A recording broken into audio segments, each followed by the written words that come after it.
नमस्कार मैत्रिणींनो, तर आज आपण बनवणार आहोत पाणीपुरीचं चटपटीत असं तिखट पाणी बनवणार आहोत। तर ज्याप्रमाणे आपण बाहेर गेल्यावर आपल्याला ज्याप्रमाणे चटपटीत अशी पाणीपुरीमधलं पाणी तिखट पाणी जे असतं ते चटपटीत ज्याप्रमाणे मिळतं त्याप्रमाणेच आपण इथे आज तिखट पाणी जे आहे ते बनवणार आहोत। तर त्यासाठी इथे मी कोथिंबीर, पुदिना, अद्रकचा तुकडा घेतलेला आहे आणि 2 हिरव्या मिरच्या घेतलेल्या आहेत। स्वच्छ धुवून असं घेतलेला आहे। तर आता इथे मिक्सरच्या भांड्यात कोथिंबीर, पुदिना, लहान आकाराचे 2 असे अद्रकचे तुकडे घेतलेले आहेत। त्याचप्रमाणे इथे तिखट मिरच्या ज्या आहेत त्या इथे 2 घेतलेल्या आहेत आणि आता हे पाणी टाकून आपण बारीक असं वाटून घेणार आहोत मिक्सरला। तर तुम्ही इथे पाहू शकता चांगलं बारीक झालेलं आहे।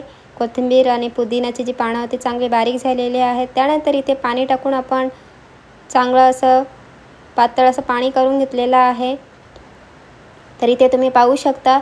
तर ह्या पाण्याला जे आहे ते चटपटीत करण्यासाठी इथे आपण आता काही साहित्य जे आहे ते आता टाकून घेणार आहोत। तर त्यामध्ये मी मीठ टाकून घेतलेलं आहे। त्यानंतर इथे चाट मसाला टाकायचा आहे। इथे 1 चमचा लिंबाचा रस टाकलेला आहे। त्यानंतर इथे आपण जे साहित्य जे आतमध्ये टाकलेलं आहे पाण्यामध्ये ते चांगलं असं मिक्स करून घ्यायचं आहे। तर तुम्ही इथे पाहू शकता इथे आपलं जे पाणी आहे तर ते इथे चटपटीत असं तयार झालेलं आहे। तर इथे आता आपण पाणीपुरी इथे बनवून घेऊयात।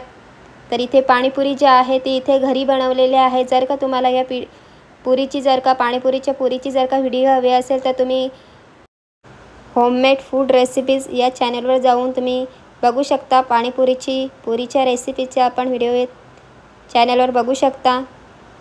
तर आता इथे आपण पाणीपुरी इथे एक बनवून घेणार आहोत। तर तुम्ही इथे पाहू शकता अगदी चटपटीत असं हे पाणी तयार झालेलं आहे।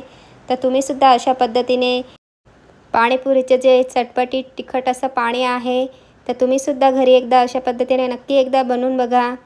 Bye bye.